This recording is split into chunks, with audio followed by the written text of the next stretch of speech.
Assalamualaikum anak-anak, selamat pagi. Hari ini kita melanjutkan materi kemarin, yaitu tentang sudut-sudut yang terbentuk jika ada garis sejajar dipotong dengan garis lain.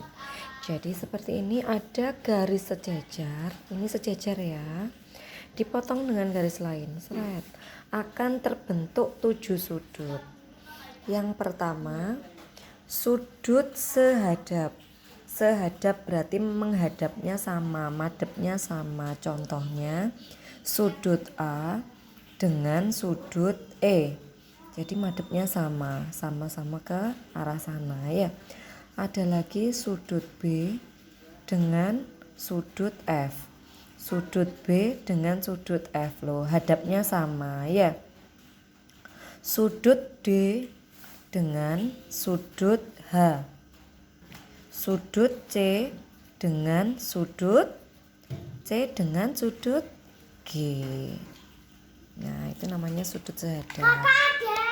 Kemudian yang nomor 2 yaitu sudut bertolak belakang. Bertolak belakang berarti dia singkur-singkuran.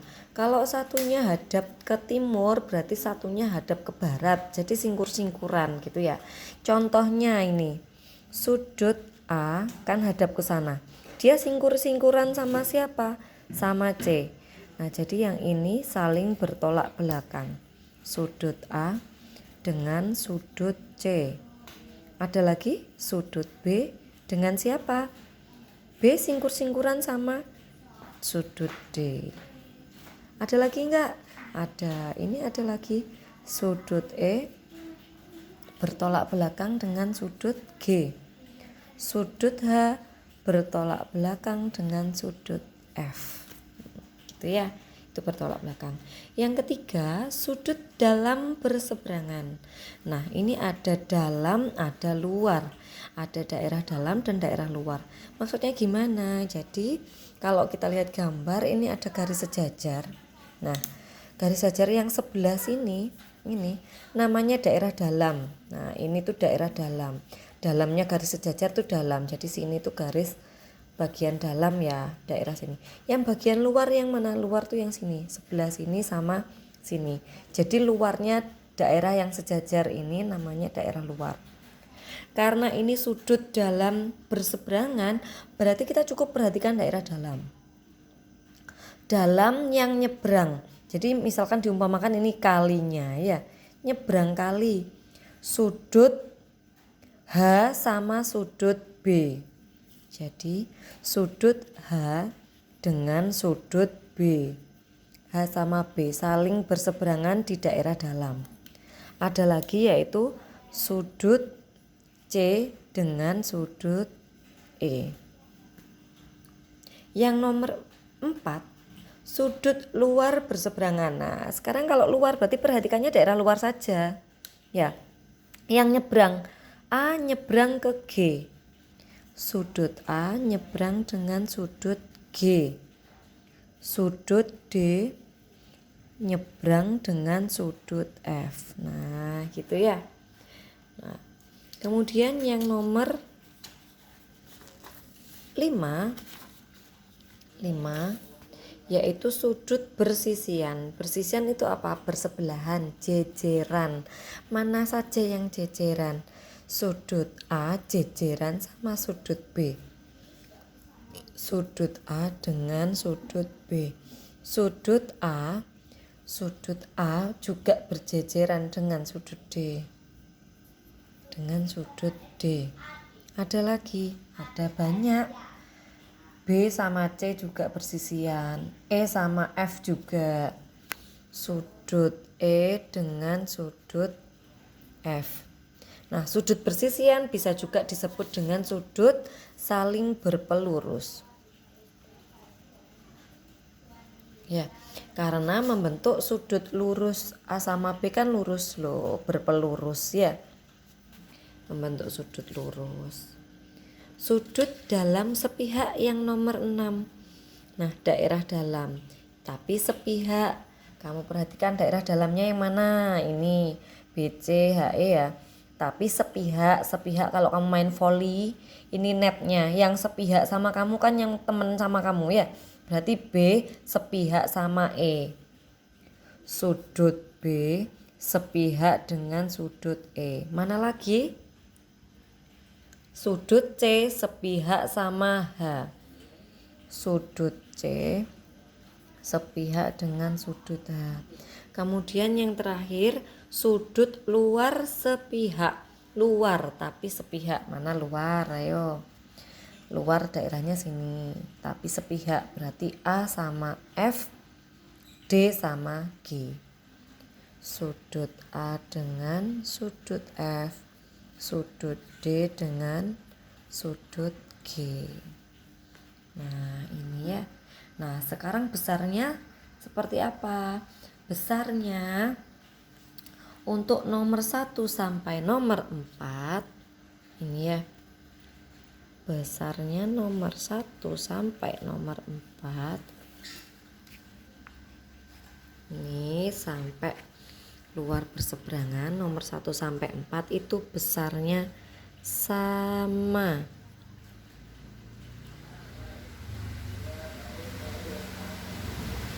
Besarnya sama ya.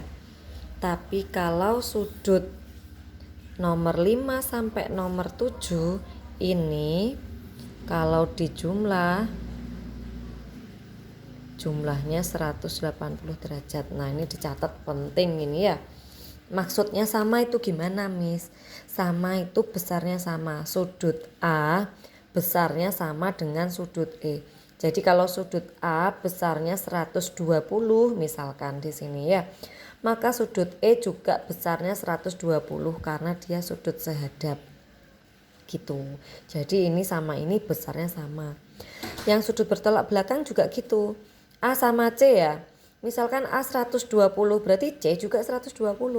Perhatikan loh, besar sudutnya juga sama. Ya, sama-sama tumpulnya. D sama B sama-sama lancipnya. Misalkan D 60 maka B juga 60 gitu ya. Itu maksudnya kalau besarnya sama. Nah, kalau maksudnya besar jumlahnya 180 gimana Miss? Yang 180 kan sudut bersisian atau berpelurus ya. Nah kalau bersisian A sama B kan berpelurus, sudah jelas-jelas ini kalau dijumlahkan jumlahnya 180 kesininya ya. A ditambah B sama dengan 180. Apalagi yang 180? Sudut dalam sepihak. Dalam sepihak berarti B sama E. Nah ini kan satunya lancip, sudut lancip ya. Satunya sudut tumpul. Nah sudah kelihatan. Kalau dijumlah dia besarnya 180 gitu. Begitu juga sudut luar sepihak. Nah seperti ini ya. Oke, dicatat dan diingat-ingat. Nah contoh ya.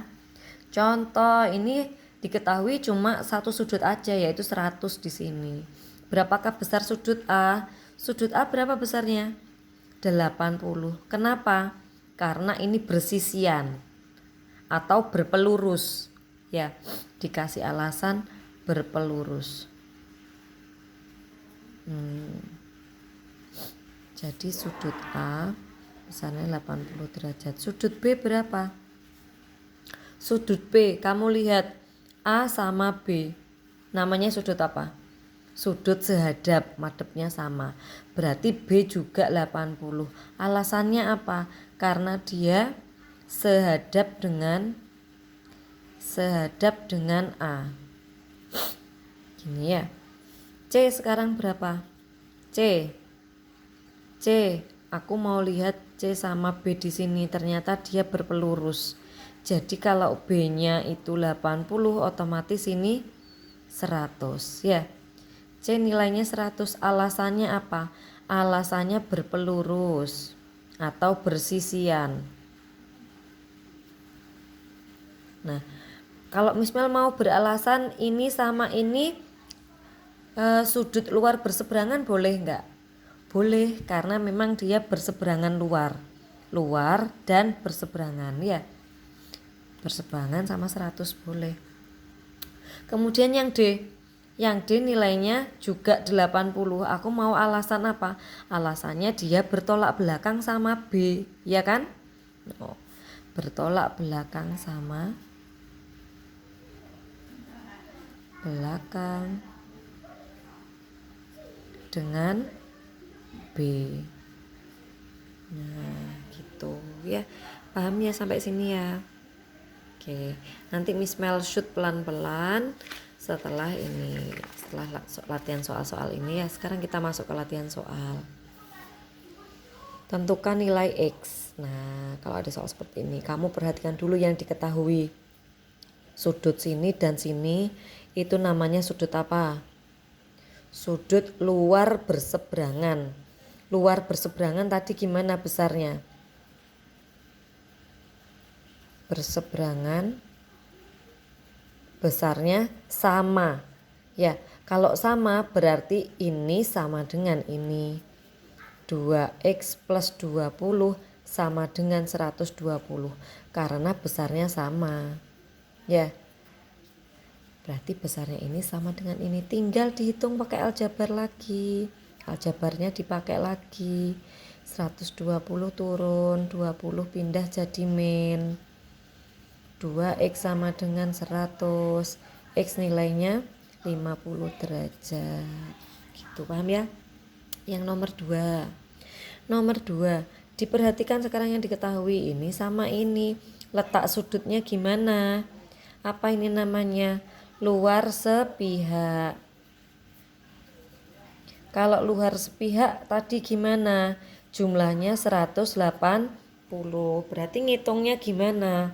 Ngitungnya ini ditambah ini sama dengan 180. 3x plus 10 ditambah 2x plus 20 sama dengan 180. Nah, jadi kamu menghitungnya itu tergantung yang diketahui ya. Dia termasuk sudut apa? Besarnya sama atau jumlahnya 180. Cara ngitungnya juga beda ya. Oke, sekarang dihitung aljabarnya. 5x plus 30 sama dengan 180. 5x sama dengan 180 min 30. Pindah ruas ya ini, plus pindah jadi min. 5x sama dengan 150. X sama dengan 150 dibagi 5 sama dengan 30 derajat. Tuh ya, gampang kan? Yang nomor 3 sekarang. Loh Miss, kok bentuk sudutnya gini? Kok nggak kayak tadi? Iya, ini digambar cuma sebagian. Kalau kamu bingung, kamu bisa bikin garis bantuan. Bantuannya seperti apa? Seperti ini misalkan. Nah, ini diteruskan loh, sudah jadi deh kayak yang tadi ya. Nah, kalau kayak gini kamu lah kelihatan ini sama ini yang diketahui itu termasuk sudut apa? Sudut dalam berseberangan. Dalam berseberangan. Nah, kalau dalam berseberangan tadi gimana besarnya? Sama. Berarti artinya apa? 2x itu sama dengan 100. Nah, gitu ya. Berarti x nilainya 50. Paham? Oke, yang terakhir sekarang. P. Gambarnya kok beda lagi, Miss? Ini sebenarnya juga sama. Kita tinggal bikin garis bantuan. Nah, kalau kayak gini bikin garis bantuan. Loh, ini sama ya, sejajar. 30 di sini itu nanti sama dengan 30 di sini. Alasannya apa? Karena dia berseberangan dalam ya. Jadi 30 di sini sama dengan 30 di sini. Ini sampai sini ya. Kalau yang ini 10 berarti yang sini juga 10. Berapakah nilai P? Jadi P tinggal dijumlahkan. 30 ditambah 10 sama dengan 40. Sudah deh, gampang kan? Oke, sekarang silahkan dicatat Miss Mel shoot satu-satu ya. Ini, kemudian ini, kemudian ini yang dari awal. Oke. Nah, sudah ya. Semoga kalian paham. Sekian penjelasan dari Miss Mel. Selamat belajar. Assalamualaikum.